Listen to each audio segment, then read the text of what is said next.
Ayo berinvestasi akhirat, bangun rumahmu di surganya. Sempurnakanlah ibadah Anda dengan beramal jariah yang pahalanya tidak terputus hingga akhir kiamat dengan ikut berdonasi untuk pembangunan Masjid Agung Al-Akbar Kota Sorong. Mudah bicara, mudah bicara, mudah bicara, mudah bicara, mudah bicara, mudah bicara, mudah bicara. Baik, bismillahirrahmanirrahim. Assalamualaikum warahmatullahi wabarakatuh. Waalaikumsalam warahmatullahi Alhamdulillahirabbil alamin. Allahumma shalli ala nabiyina Muhammad.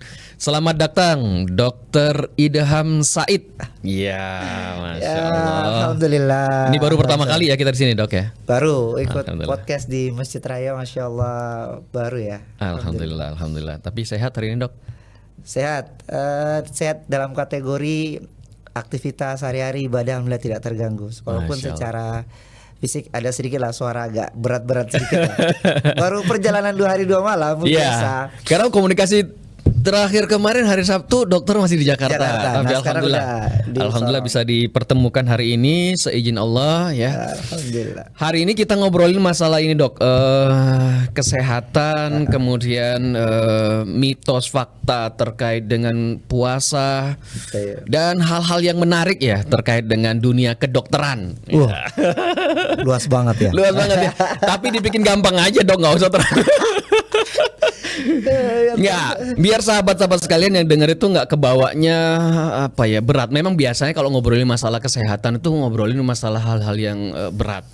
Karena dulu ya kalau kuliah itu orang lebih nyarinya yang gampang, cepat lulus, ya gak sih? Termasuk murah. Berarti berat di biaya.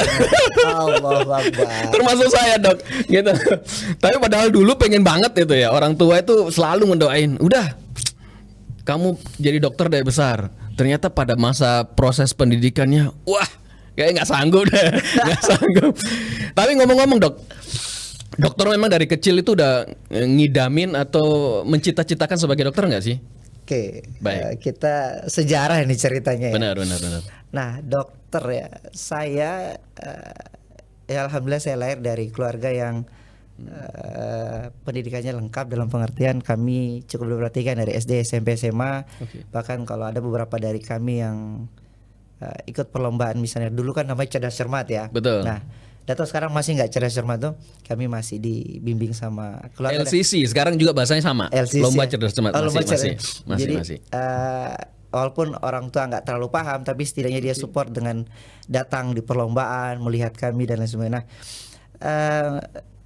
Saya dari kecil dan banyak saudara saya sebenarnya mungkin keturunan dari bapak ya, kami suka menghitung, suka matematika. Bahkan seingat saya memang saya sudah ya ini insya Allah bukan menceritakan kelebihan sama saya, tapi apa yang Allah berikan kepada saya dan menjadi kenapa kecenderungan saya harus pilih apa. Benar.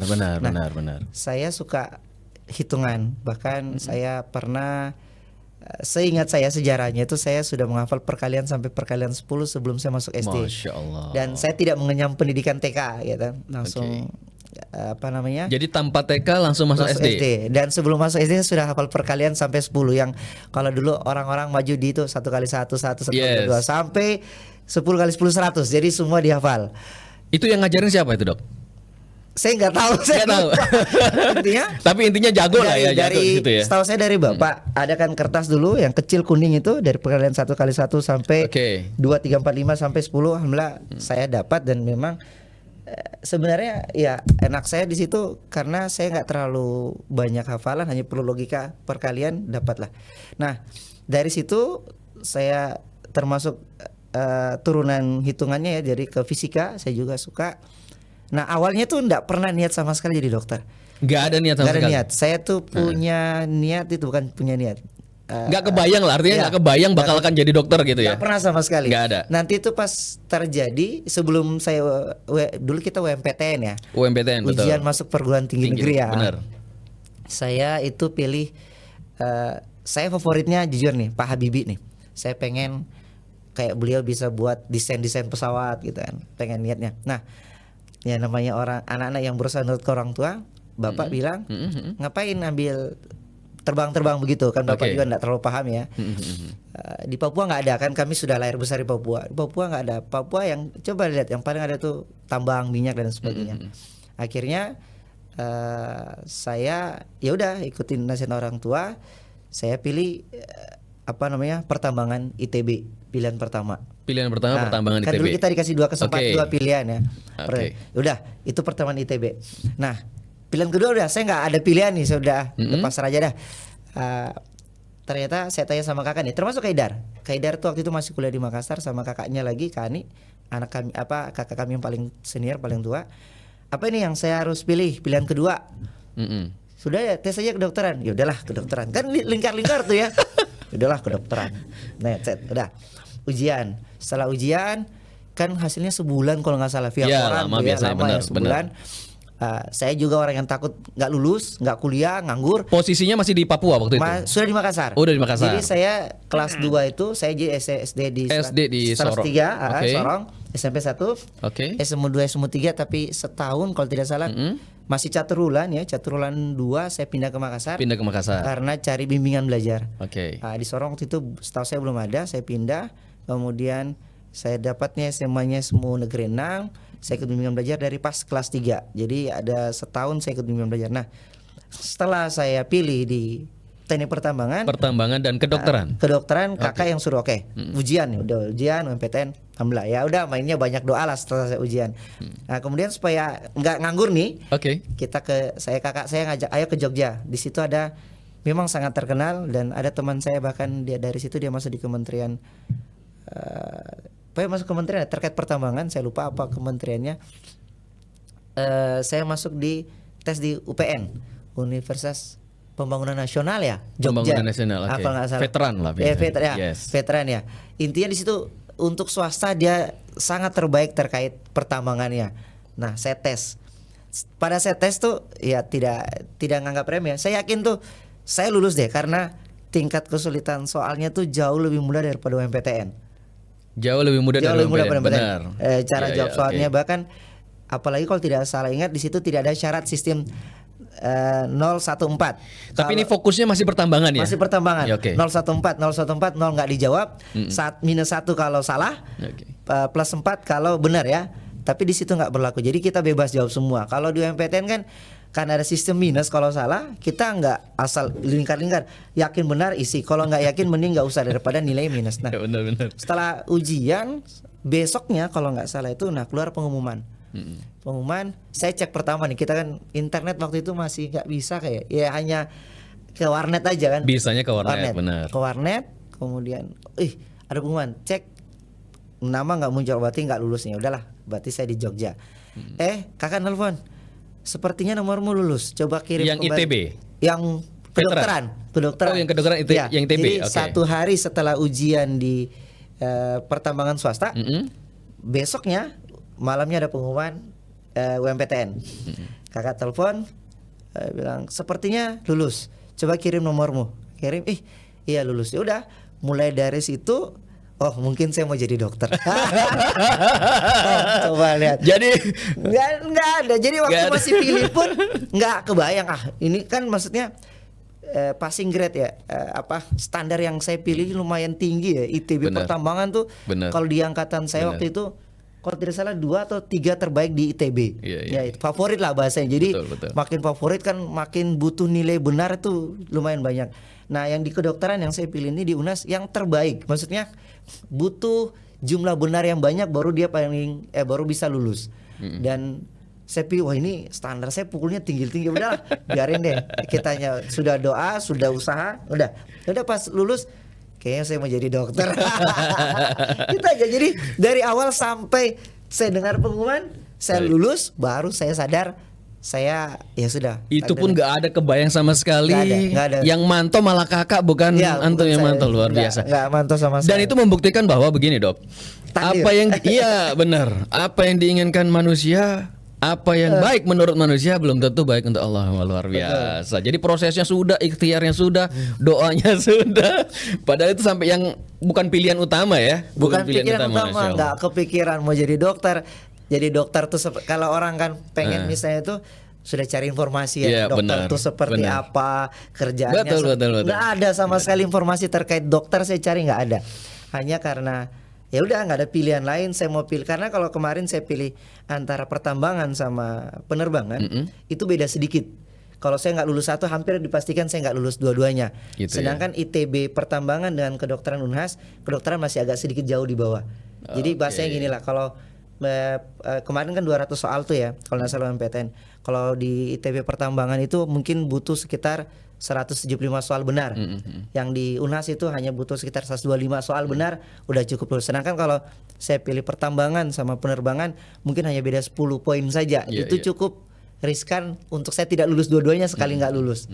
Udah pilih agak jauh space-nya. Masya Allah yang lulus kedokteran dan oke, kita jadi dokter. Kita tekunin gitu. Tapi Masya Allah perjuangannya tuh luar biasa. Pas sekolah tuh ampun saya. Begitu ya. Tapi disesalin nggak sih sebenarnya mau jadi dokter? Atau malah disyukurin ya? Setelah jadi dokter, saya syukurnya itu Masya Allah di pertama ya kami ya mungkin ya alhamdulillah saya dilahirkan di keluarga yang mungkin sosialnya juga tinggi, terutama dari ibu saya. Saya rasa manfaatnya itu besar, apalagi kalau saya suka bakso ya, jadi relawan begitu, relawan bencana. Benar. Terasa sekali memang, masya Allah, kalau pas di era membutuhkan kita, pertolongan sekecil apapun tuh rasanya tuh luar biasa. Dia nggak balas dengan apa namanya, kasih pemberian apa, hanya terima kasih yang tulus. Kita memang merasa beda banget ya, orang yang betul butuh bantuan kita dan kita tolong walaupun kecil, dia tuh berterima kasih dengan hanya sekedar ucapan, tapi terasa banget. Saya rasakan itu kalau di medan bencana ya, Masya Allah. Pengalaman yang paling seru di mana aja, Dok, terkait dengan kedokteran yang benar-benar ngena gitu loh, artinya udahlah aku nggak bakalan lari lagi ke dunia lain kecuali dokter ketika itu udah ngalamin gitu loh. Yang paling seru di kedokteran tuh pada saat pendidikan, iya secara umum lah begitu, semua saya yakin susah. Apapun profesinya kalau mau ditekunin ya berat juga. Saya tidak menganggap remeh profesi yang lain ya, jadi sama-sama beratnya. Hanya memang diantara semua pendidikan yang saya jalani, satu yang tidak akan pernah saya lupa, hampir saya nggak jadi dokter. Jadi ada Alkisah, dua Alkisah lagi. Masya Allah ya. Ya, tapi seru loh, dokter ini kadang nggak semua orang mau cerita masalah apa ya, susahnya, masalah pendidikan segala macam. Tapi luar biasa nih. Ini susahnya yang Allah takdirkan dan memang Allah juga selamatkan. Jadi amin. Saya ada namanya bagian, kita kan kalau sudah sarjana sama teman-teman sarjana S1 ya 4 tahun. Sarjana alhamdulillah itu aman-aman saja lah. Masuk ke kalau bahasa kami profesi ya. Kalau kami kedokteran 2 tahun tuh. Profesi itu bahasanya apa teori yang kami sudah dapatkan, kami aplikasikan di rumah sakit sebelum kami bisa mandiri. Jadi kami aplikasikan di rumah sakit, namanya koas ya, atau dokter muda. Tapi selama kami aplikasikan teori yang kami dapat 4 tahun, kami tetap di bawah bimbingan calon spesialis sama langsung dengan guru yang spesialis.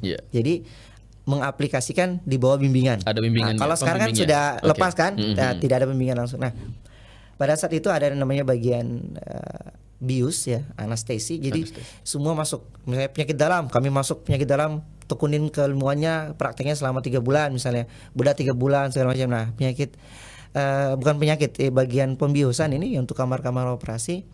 Ada kisah yang Allah Akbar. Kalau saya ingat saya kadang ketawa, saya kadang mau nangis. Jadi ada guru yang saya tidak familiar mukanya kan, Prof bahkan, masya Allah itu orang hormati beliau sama sekali.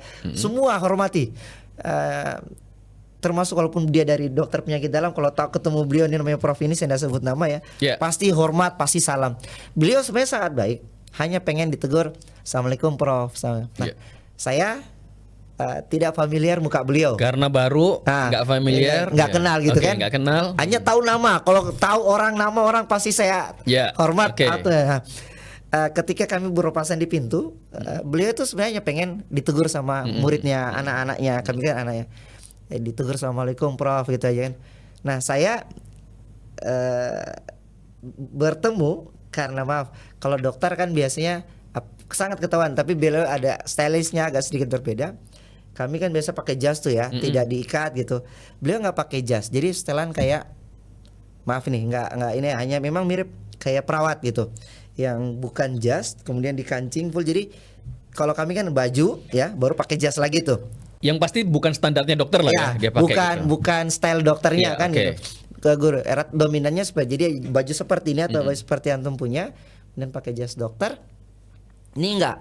Nah, terus ya betul kalau saya pribadi mirip banget dengan perawat. Nah, ketika jalan pintu saya maksudnya menghindar saya dia ngikut.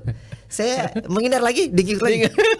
Dalam hati, Masya Allah ini siapa nih? Sudah mulai bertanya-tanya. Nah, terus tas beliau bawa tuh beliau benturkan di kaki saya. Kamu koas? Saya bilang, iya, saya belum tahu ini prof siapa ya. Okay. Sambil nunduk nih, aduh ini siapa gitu kan. Sambil mikir ini siapa. Sambil dia buka almamat jas saya. Siapa nama kamu? Kamu tidak usah kuliah di tempat saya. Sini. Artinya tidak boleh masuk di bagiannya. Kapan saya tidak masuk, berarti saya tidak akan bisa menyelesaikan. Nggak selesai urusannya. Saya bilang, Masya Allah, langsung saya bilang, saya nebak saja. Ini mungkin yang namanya prof ini gitu. Yes. Saya langsung nebak. Sambil nunduk kan, nggak berani angkat muka. Maaf prof, tabe saya tidak lihat ki, bahasa logat Makassarnya ya. Tabe prof, saya tidak lihat ki, saya minta maaf. Pokoknya kamu tidak boleh masuk bagian saya. Dia memang paling inti di situ, nggak ada semua hormat sampai sekarang. Nah, setelah itu, Masya Allah, untung ya Allah kasih masalah, Allah kasih solusi. Betul. Saya dapat kan kita koas tuh dibimbing sama kita calon dokter, ada calon spesialis. Nah, calon spesialis ini yang ngebimbing saya bahasanya untuk supaya saya tidak bikin masalah lagi. Dia membimbing, terus ada tugas dia bantu semua koas dapat tugas, semua koas dapat dokter seperti dia. Tapi alhamdulillah kalau tadi kan dapat yang baik ya. Kemudian dia bantu, dia bilang Dam tenang saja, tugasmu adalah semua tugas harus masuk, jadwal kamu harus baca-baca, itu maksudnya ada tugas yang kami diberikan, kami bikin kayak sejenis PowerPoint, kami baca di depan, kemudian audiensnya teman-teman kami dan beberapa dokter yang itu pertanggungjawabannya kalau mereka bertanya kita harus jawab. Bahasanya baca laporan atau baca kasus lah begitu. Nah, dia bimbing terus tugasmu selalu minta maaf ya. Jadi selalu ruangan prof itu saya duduk di kursinya di luar. Minta maaf prof, pokoknya masih gitu. Tapi akhirnya suatu saat ya namanya manusia ya, hati yang kalau kita dibalik Allah balik gitu dan Masya Allah. Jadi suatu saat saya duduk, beliau hanya sekedar lewat, prof nih Masya Allah, saya yakin saking banyak mundur tetek kau Dam, akhirnya nama saya terkenal. Iya prof, baik-baik ya. Yang tadinya ngusir sudah diri Dam baik-baik ya. Iya prof, jadi gitu saya maaf prof. Nah Masya Allah. Terus singkatnya saya dikasih uji sama ketua kayak junior prof ketuanya di situ ujian sama saya, bahkan saya di sidang loh. Jadi seluruh koas kumpul, saya di sidang, kamu jangan seperti anak ini tidak sama. Masya Allah, itu rasanya seperti gimana, artinya dibully ya pada saat itu ya, momen jangan itu ya. Kan di bagian itu saya kalau lewat dan ada yang tahu itu saya, yang calon-calon spesial itu itu yang namanya idam kan, itu yang bikin masalah tuh. Nunduk aja kerja dulu. Allahu Akbar. Saya telepon ke ibu, Bu, kayaknya saya istirahat dulu. Mungkin ibu hanya pikirnya masalah biasa, capek, stres, beban tugas, beban apa sekolahnya. Iya, pulang sudah nak. Kalau memang tidak sanggup toh, mau istirahat pulang dulu. Iya mak, mungkin saya dalam waktu dekat nih mau pulang. Tapi sang residen ini, calon spesialis ini yang membimbing saya, nggak usah Dam, tenang aja, nanti kita bantu tes terus. Pas masuk waktu ujian nih, dia bilang guru yang kamu akan ujian sama dia, bukan prof ya, dia ditunjuk. Yang penting kamu baik, kamu datang di jadwal operasinya, walaupun kamu nggak punya jadwal di situ, nebeng bantuin. Terus paling bagus kalau kamu dapat mahasiswa ujian, teman-teman saya begitu, tapi yang duluan masuk ya. Terus dia nggak bisa jawab, kamu bisa jawab, itu pasti kamu dapat poin. Oh iya dok, beres. Jadi saya sudah nggak bagian situ. Jadwal beliau operasi di rumah sakit ini saya ngikut izin masuk boleh. Dam, kenapa? Iya dok, mau bantu. Oh ya sudah sini. Sambil bantu, ada ujian nih di meja operasi, kita ujian. Langsung ditanya, nggak ada yang jawab toh?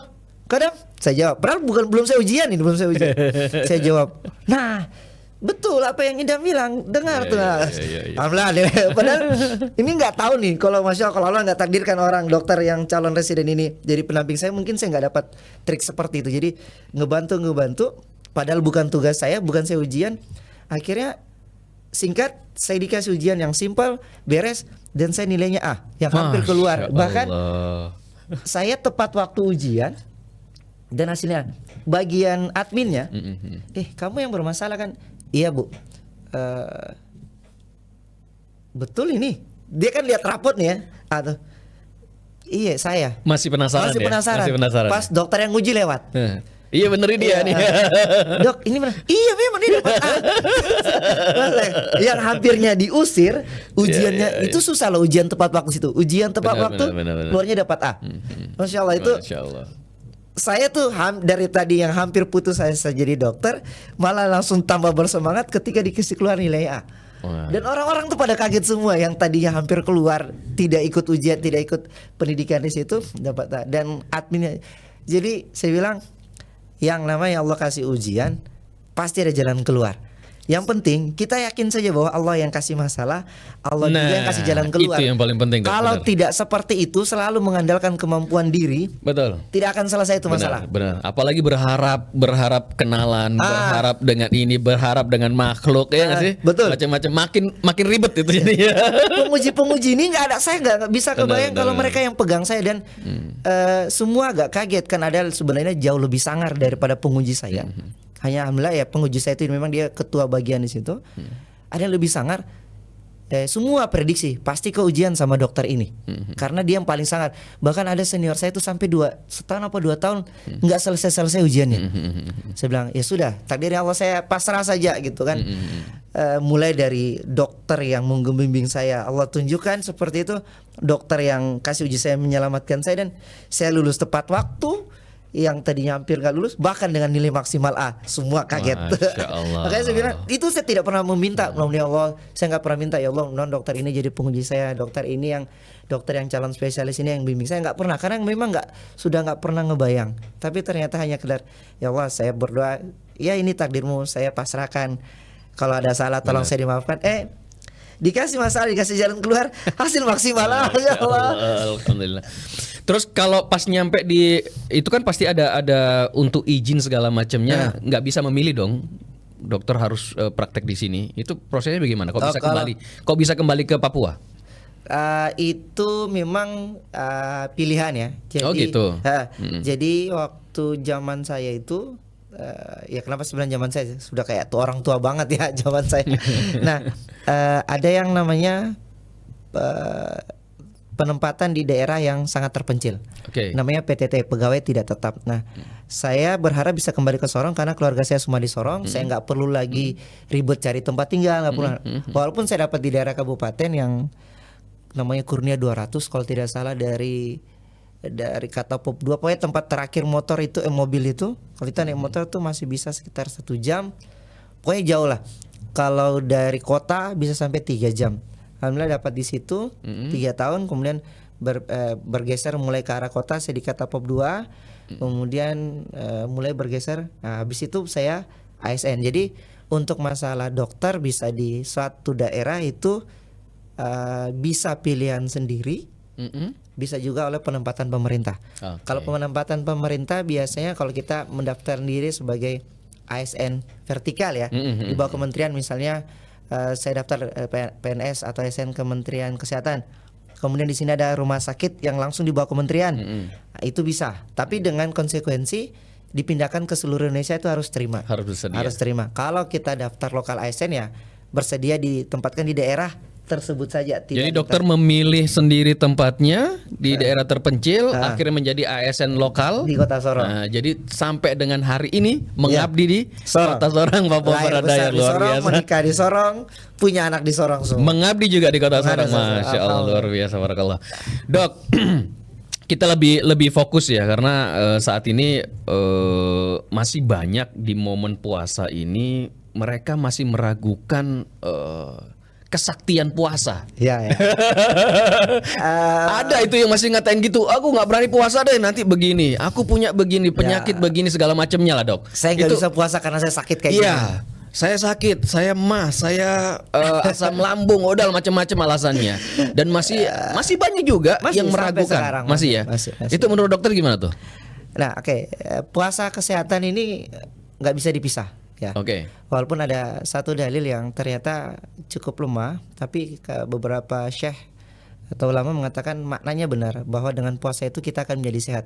Ada dalil seperti itu, hadis kalau tidak salah, tapi periwayatnya lemah, hanya dari maknanya tepat. Nah, terkait puasa dengan kesehatan ini ada dua hal. Bagaimana kita bisa sehat selama berpuasa, bagaimana dengan puasa itu kita menjadi sehat. Jadi ada dua hal ya. Sehat pada saat puasa, sehat pada saat kita berpuasa, dan bagaimana dengan puasa bagaimana ini puasa itu bikin sehat. Itu dia. Okay. Nah, mitos-mitos yang terkait saya tidak bisa puasa dan lain sebagainya karena kondisi ini, sebenarnya yang bisa menentukan itu dokternya. Ya. Kenapa? Butuh tahap pemeriksaan satu. Apalagi yang paling sering nih orang dahlinya untuk tidak berpuasa tuh yang sakit mah ya. Benar. Paling sering dahlinya itu sebenarnya tetap bisa berpuasa, tapi kita harus bahasanya monitor, atau bahasa kedokterannya apa ya? Observasi. Kita mantau-mantau terus. Tapi harus konsultasi dulu dengan dokter dong. Ya, harus konsultasi. Nah, terkait segala macam penyakitnya, apalagi hanya sekedar tidak dianggap remeh ya, tapi memang bisa disembuhkan lewat justru dengan berpuasa seperti mah itu, karena kebanyakan orang, dan menurut penelitian memang seperti itu, mah itu selain dari pola makan yang tidak teratur, paling sering karena stres. Nah, apa yang terjadi di puasa ini adalah makannya justru teratur. Kenapa teratur? Kita makan hanya pada saat sahur dan berbuka. Ya, benar. Ya?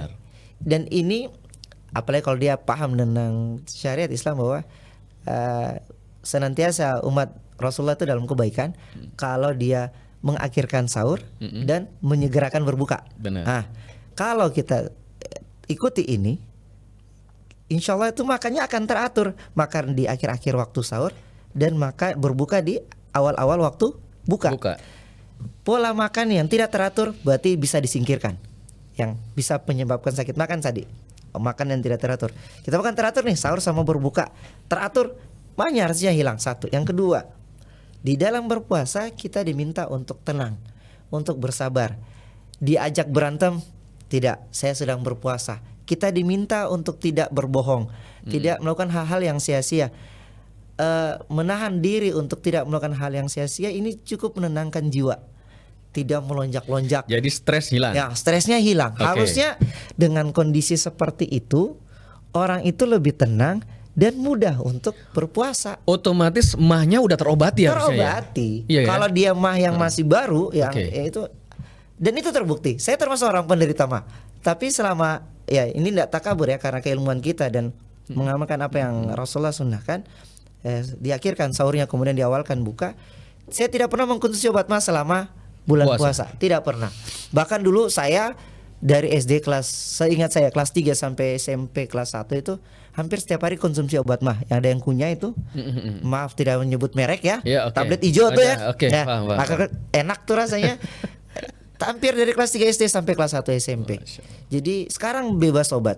Bahkan dalam kondisi berpuasa pun tidak. Bahkan saya misalnya puasa sunan ya, saya tidak bersahur pun alhamdulillah sehat.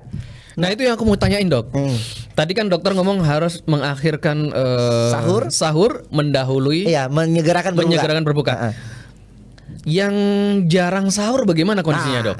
Ini ada jawabannya. Saya termasuk saya yang jarang sahur. Biasanya kalau bangun ya minimal cuman minum air putih. Kalau ada kurma. Kalaupun ada ya kalau pas tepat. Kebanyakan bangunnya pas azan. Udah nggak mungkin. Udah mikir. Padahal memang ada syariat menyatakan kan gitu. Kalau memang meyakini bahwa itu belum terbit, ya boleh silakan meminum kan begitu. Tapi udah azan ini. Udah buru-buru ke masjid. Jadi gimana dok? Permasalahan pertama adalah ada sama diri antum sendiri. Ngatur waktu bangunnya ya, betul ya. Jadi tapi ada yang bangunin tuh? Nggak ada.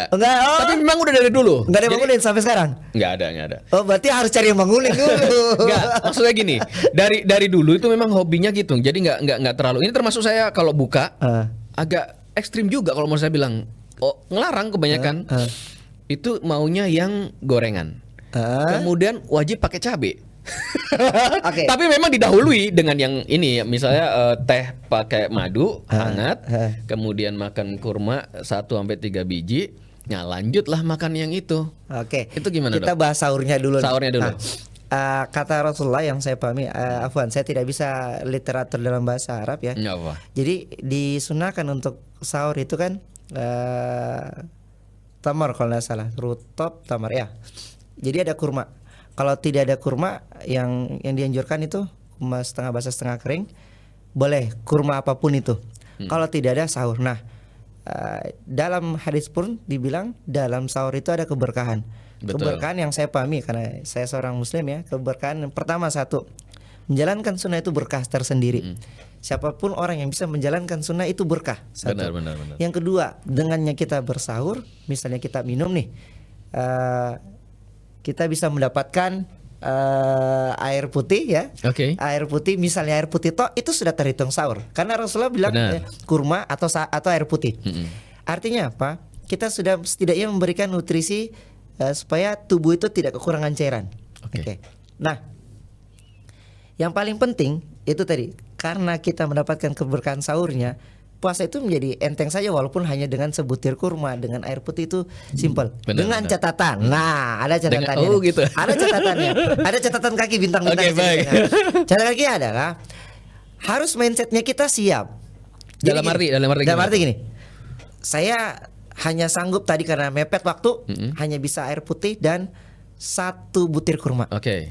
Saya yakin dengan seperti ini kita bahasanya mensugesti diri. Oh iya, Allah akan kuatkan saya. Benar. Ya sudah, saya tidak perlu terlalu pikir. Saya menjalani hari ini saya seperti biasa, kerja seperti biasa, sholat seperti biasa. Kalau bisa tidur siang. Udah, insya Allah dengan berbuka tidak akan ada masalah sama sekali. Beda halnya, walaupun sudah makan nih, nggak makan sahur, banyak malah. Aduh, saya tuh orangnya sakit mah. Malah lapar tuh, Dok. Malah lapar, malah sakit perutnya. Karena pernah ngalamin tuh. Iya. Jadi aku pernah nyoba. Pikir terus. Ya. Kenapa selalu minum sahur cuman begitu doang? Saya nyoba. Ya udah deh, siapin makanan. Makan seperti biasanya. Itu pertama ketika udah menjelang siang, udah mulai kerasa lapar tuh, Dok. Udah mulai kerasa lapar. Enggak tahu kenapa lah ya. Udah mulai kerasa lapar, malah berasa lemes. Ya. Jadi malah berasa lemes gitu loh. Jadi ya udah akhirnya kembali ke habit yang lama. Ya. Kalau bisa sahur ya paling tetap bangun sahur, minum air, makan kurma, udah selesai. Penting sugestinya jalan. Jadi kalau orang walaupun dia sudah makan banyak, terus aduh saya takut lapar nanti siang, aduh nanti saya pusing, aduh nanti saya agak mual, itu justru kalau kepikiran itu yang terjadi. Nah, orang yang tidak sahur tapi ya kalau bahasakan ini wajib ya harus ada niat. Misalnya dia sudah pun sahur dengan air putih tok, tapi dia sudah azamkan, insya Allah saya tidak ada masalah kok, saya kuat dan saya akan menjalani hari-hari saya seperti biasa walaupun hanya air putih sahur saya, itu insya Allah itu yang terjadi. Ya. Kenapa? Yang paling nyata lah, yang paling dekat dengan kita ini waktu kejadian Turki, gempa Turki. Kita bisa lihat orang ada yang ditemukan sampai 3 hari sampai 7 hari masih selamat.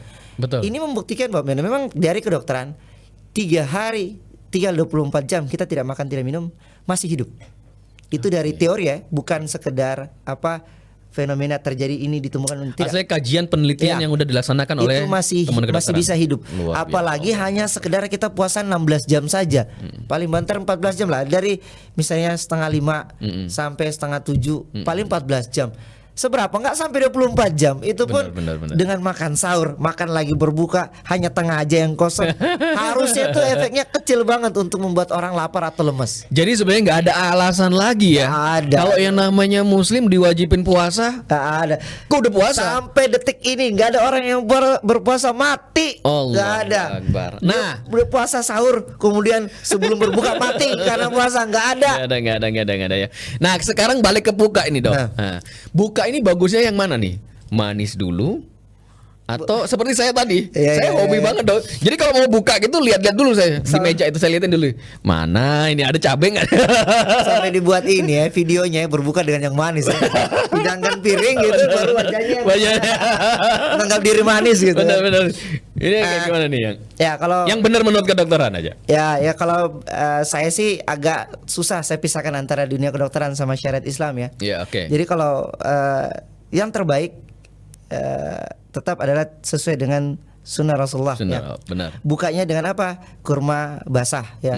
Kurma basah kemudian dengan air putih. Kalau tidak ada dengan air putih cukup. Nah, selalu saya ingatkan dan memang terjadi banyak pola di antara orang-orang kita ya. Termasuk maaf nih, saya nggak bilang orang Bugis banyak yang begitu, tapi iya karena saya juga orang Bugis. Dulu pun bapak saya seperti itu dan ada beberapa keluarga saya yang bukanya masih seperti itu. Jadi bagaimana? Seperti itu maksudnya gimana itu? makan besar. Oh, langsung makan gede Langsung ya? makan gede. Makan gede, benar. Ibarat saya selalu mengibaratkan itu seperti kita manusia nih lagi tidur enak nih, tidur lama, tidur malam lah.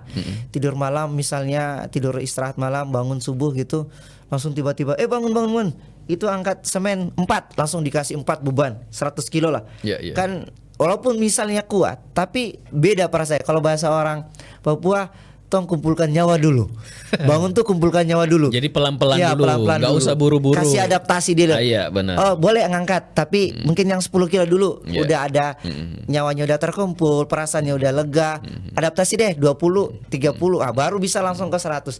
Nah yang terjadi kalau kita perut lagi tenang nih, nggak makan kurang lebih 14 jam, apalagi yang sudah terlanjur tertidur dari jam 12 malam nih, berarti tambah 18 jam nggak makan.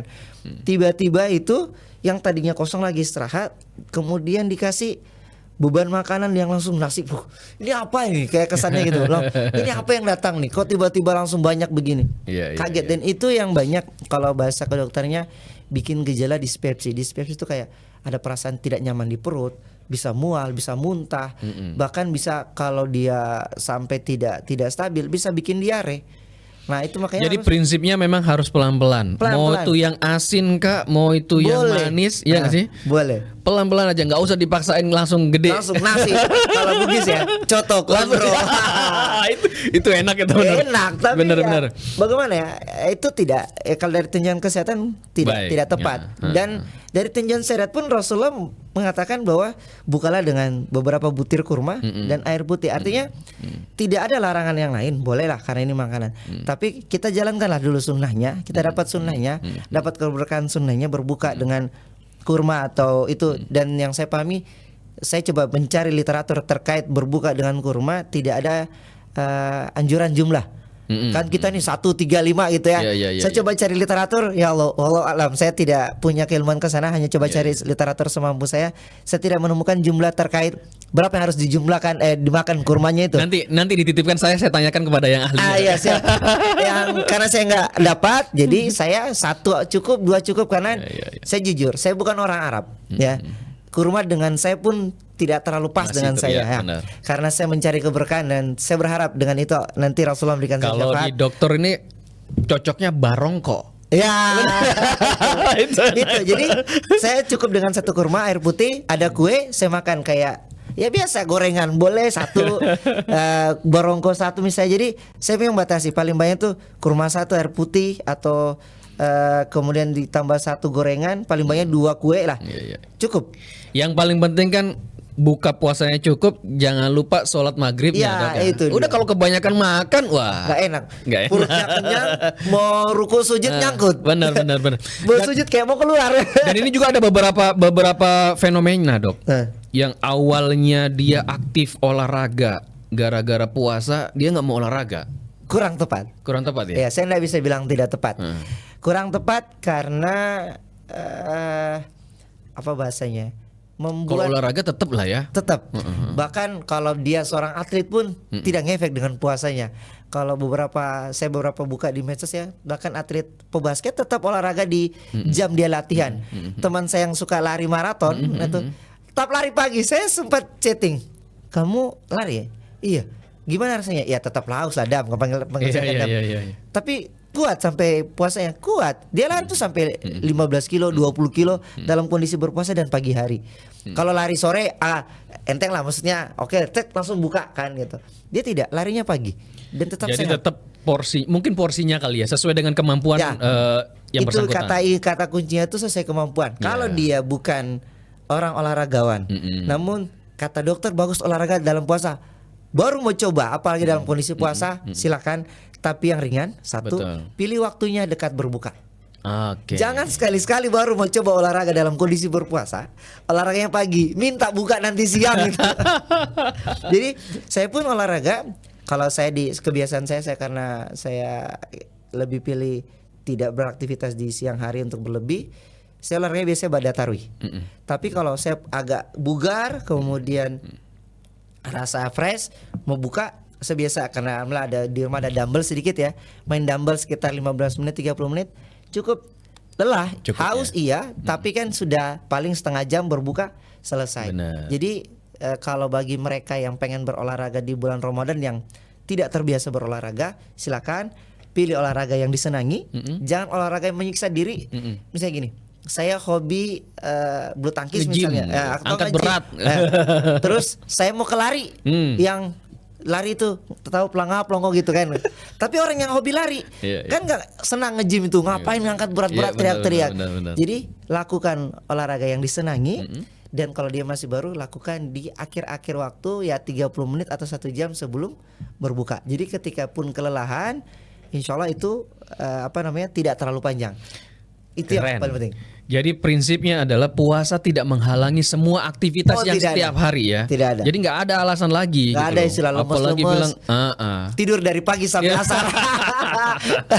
Dulu saya begitu waktu masih muda-muda. Ya kalau masih yang anak-anak dulu begitulah Dok. Begadang. Mengeluh, aduh lapar mah. Udah tidur aja nak gitu. Subuh jalan-jalan dulu sampai capek, baru tidur, bangun sholat zuhur, tidur lagi, bangun sholat asar sudah.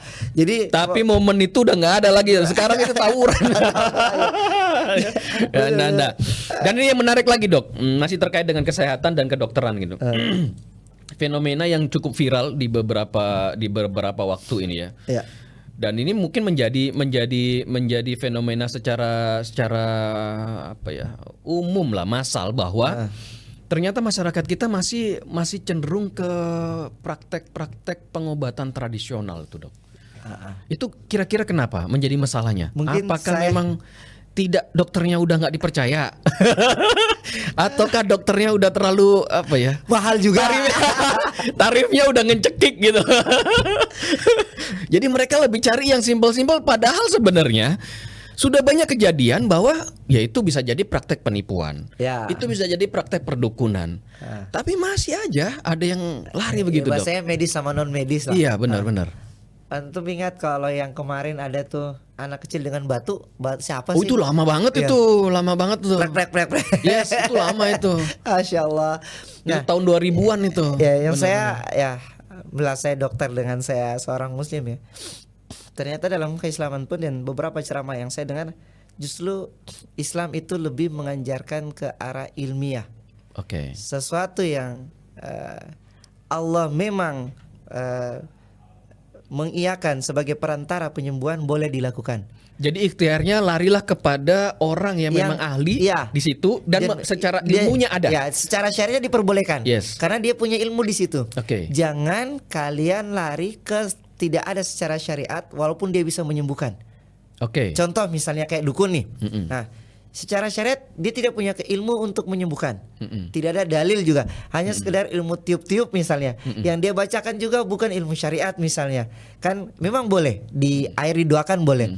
Tapi dengan doa-doa tertentu yang dianjurkan Rasulullah dengan surat-surat tertentu. Kemudian kalau dia hanya sekedar pegang kemudian tiup dan tidak ada dalilnya misalnya, itu yang tertolak. Nah, yang paling banyak yang dilakukan masyarakat sebenarnya pertama, kita tidak boleh salahkan masyarakat. Itu choice ya, itu pilihan mereka. Itu second opinion atau jadi biar dokternya memang tarifnya mahal, itu pilihan mereka.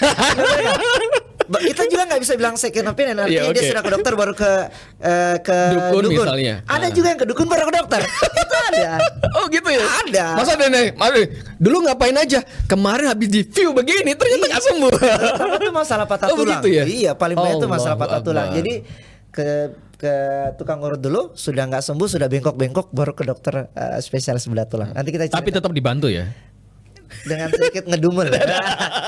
Kan saya sudah bilang kan harusnya enggak. Nah, maksudnya gini, itu alternatif. Saya dokter yang muslim, saya masih tetap boleh dan bahkan saya fanatik walaupun belum diteliti misalnya. Tibun Nabawi saya fanatik. Tanpa harus perlu diteliti. Kenapa? Karena Allah yang turunkan langsung sama Rasulullah. Perkara agama lain mau percaya apa tidak itu urusan belakang. Saya sebagai seorang muslim terlepas dari dokternya, yang namanya Tibun Nabawi yang Rasulullah sudah anjurkan, dengan air putih bisa mengurangi demam misalnya, kemudian dengan habatus sauda, kemudian dengan madu yang dalam Al-Qur'an apa segala macam, kemudian dengan lalat yang dicelupkan ke dalam air yang disinggahi, kemudian dicelupkan karena salah satunya ada racunnya, itu tanpa diteliti, saya orang yang fanatik percaya. Oke. Nah, kalau itu saya sebagai dokter, saya tidak akan pernah menolak. Oke. Silakan lakukan. Oke. Nah, sekarang kita main yang orang ngaku herbal nih, herbalis apa? Yang ngaku sakti deh. Kalau secara pribadi, selama itu pernah diteliti, aman. Herbal sekarang sudah banyak penelitian, banyak banget, termasuk kayak temulawak untuk kesehatan hati, temulawak untuk kesehatan saluran cerna, itu sudah banyak penelitian, bukan lagi bahasanya hanya sekedar ayo coba. Yang kami tidak setuju adalah sesuatu yang ditawarkan ke manusia tanpa ada penelitian. Oke. Tidak mesti harus obat farmasi, bahkan kedokteran sudah merambah di bahasanya kedokteran herbal. Itu ada. Oh, sekarang ada ya? Ada. Kalau nggak di Surabaya, di Universitas Surabaya ya, atau di UI. Kalau tidak salah itu ada. Nah, itu sudah ada. Bahkan guru saya di ahli gizi sudah ada ke sana pembahasannya khusus masalah herbal yang diteliti. Jadi bukan hanya sekedar memberikan, kita sudah main sampai ke tahap dosis. Maksudnya gini, berapa gram atau jadi timbangan? Jadi nggak asal bikin lah ya. Nggak asal bikin. Timbangan. Kalau Mbak Jamu kan asal itu. Jangan, mereka nggak asal. Feeling. Jangan. Udah ini, udah cocok. Udah maunya dicampur nggak? Campur semua. Jadi kita bahkan pakai gram. Jadi misalnya kayu manis tuh punya efek misalnya. Iya, sekian gram kayu manis direbus dengan sekian liter air misalnya sampai jumlah airnya sekian, itu yang diseduh, itu yang diminum. Jadi betul-betul sudah masuk ke tahap bukan hanya sekedar feeling, tidak hanya sekedar hipotesa kan ini bisa kecenderungan berhasil, iya, tapi belum bisa dihubungkan antara herbal ini dengan hasilnya. Nah, kita mau temukan itu sudah banyak banget yang temuan-temuan herbal yang akhirnya diteliti di farmasi, di kedokteran, walaupun tidak dipatenkan dalam bentuk farmasi ya, itu tetap banyak sekali manfaatnya. Nah, ini yang kalau kami dari kedokteran aman. Nah, misalnya kalau yang tidak aman itu praktek perdukunan, saya paling nggak setuju. Apalagi yang patah tulang, saya nggak setuju banget. Kenapa? Sekarang ini, contoh ini, Ustaz ya, patah tulang nih, kaki nih, tak, kedukun lah, dukun patah tulang, yang bisa nyambuin tulang katanya. Yang patah kaki kan, yang dia lihat siapa? Langit-langit. Oh iya, dia nyambung. Betul nggak? Dia jarang.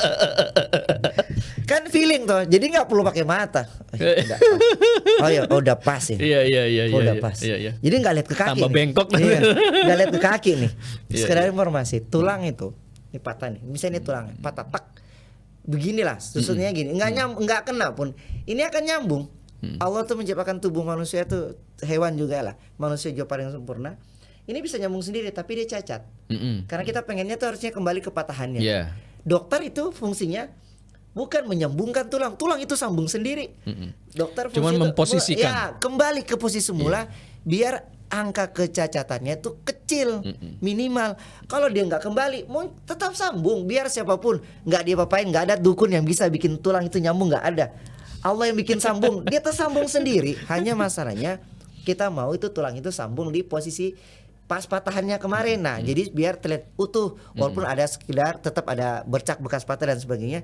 Itu biar tidak menimbulkan salah gerak, cacat. Misalnya nih patah di sini, kalau begini posisi kan overlapping tuh, lebih pendek. Itu yang kita tugas dokternya. Jadi dokter tulang, bedah tulang bukan untuk menyambung tulang, tidak, tapi mengembalikan posisi tubuh yang menyambung, bikin lem sendiri tuh tubuh tuh. Adapun yang pasang pen ya, pen itu biar yang retakannya tadi itu, yang tadinya bisa bikin set, kembalikan biar dia nggak bergeser saja. Kemudian terjadi lem, sudah keras, platnya dibuka supaya tidak mengganggu. Jadi plat itu bukan menyambung, hanya untuk biar tulangnya disambungkan, tidak bergeser, otomatis dia menimbulkan lem lah, bahasa sederhananya begitu, sudah dibuang. Masya Allah. Itu jadi kalau ada bilang itu dokter bisa bikin sambung tulang, salah. Iya. Apalagi dukun bisa bikin sambung tulang, lebih salah lagi. Nggak ada. Jadi prinsipnya kalau sakit tetaplah berobat dengan cara yang benar. Ya, sesuai syariat. Sesuai dengan syariat. Sesuai syariat yang memang dibolehkan dalam Islam. Jadi ada penyebabnya yang memang ada obatnya, ikhtiarnya, Ikhtiar, betul. obatnya, dan ada prosesnya. Iya. Di tengah proses ini yang itulah tugas pasien. Tugasnya apa? Berdoa. Benar. Jangan lupa berdoa karena dokter hanya perantara, obat juga perantara, dokter ikhtiar, doa juga ikhtiarnya. Allah yang sembuhkan. Nah, ada yang protes. Allah yang sembuhkan, dokter yang dibayar katanya. Masih ya tetap lari ke situ ya. Terus dokternya menjawab, ya udah kalau mau ketemu Allah langsung silakan. Masya Allah, barakallah. Enak banget jadi dokter. Allah yang sembuhin, dokter yang dibayar. Tapi luar biasa hari ini obrolannya luar biasa bermanfaat. Masya Allah, ini ilmu-ilmu baru buat saya nih dok, jujur aja nih ya. Yang pastinya saya ucapkan terima kasih untuk dokter hadir hari ini dan semoga Allah menjaga kesehatannya dokter dan keluarganya dan yang pasti keberkahan-keberkahan mengalir kepada aktivitas dokter juga. Amin. Dan dok, Ya. untuk terakhir saya minta tolong titip ya.